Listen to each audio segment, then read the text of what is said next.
السلام علیکم، B T V news کے ساتھ میں ہوں ندا ارشد۔ نظر ڈالتے ہیں نیوز ہیڈ لائنز پر۔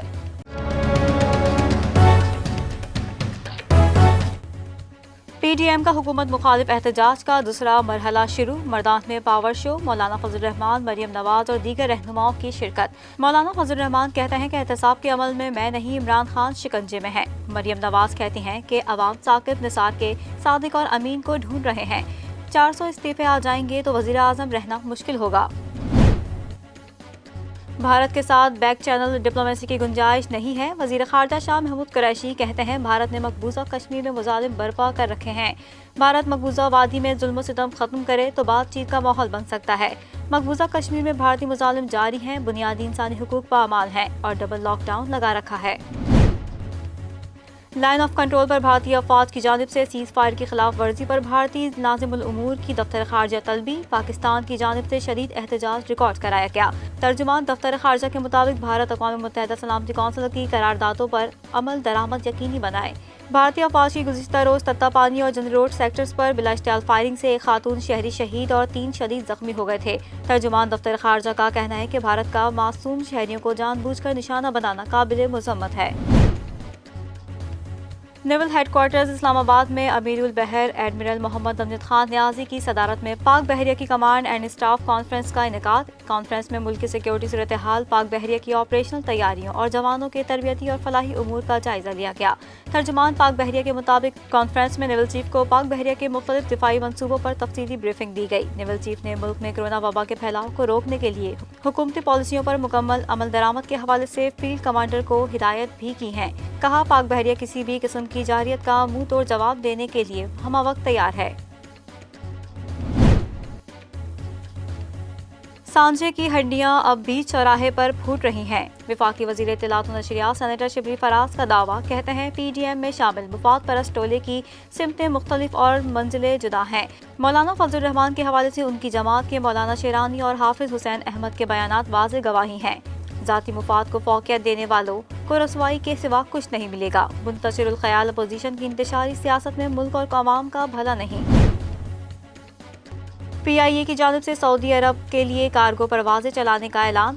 کووڈ سے متاثرہ معیشت کو فروغ دینے اور برآمدات بڑھانے کی حکومتی ہدایات پر آپریشن شروع کیا جا رہا ہے۔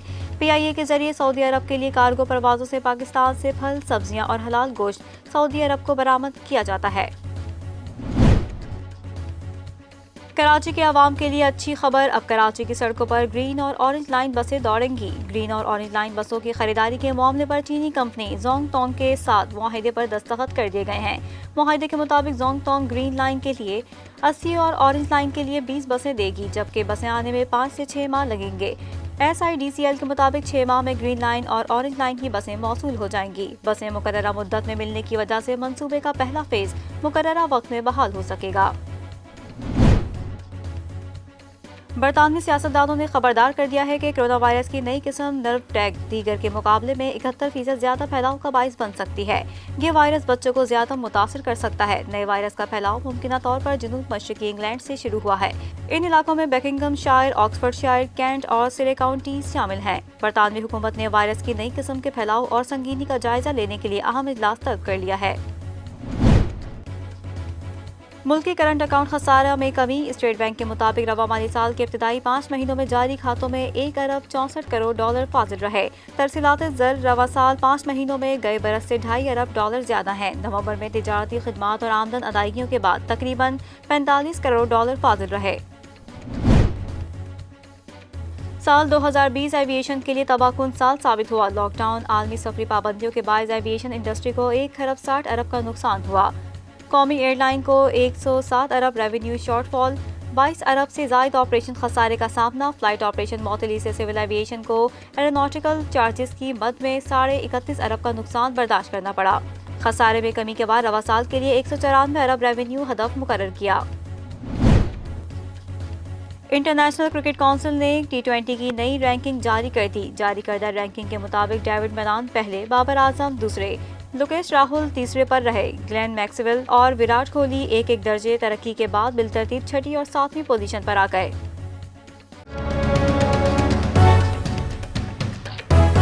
نیوز اسٹوڈیو سے فی الوقت اتنا ہی. مزید خبروں سے باخبر رہنے کے لیے وزٹ کیجیے ہماری ویب سائٹ www.btn.tv اور سبسکرائب کریں ہمارے یوٹیوب چینل بدر ٹیلی ویژن نیٹ ورک.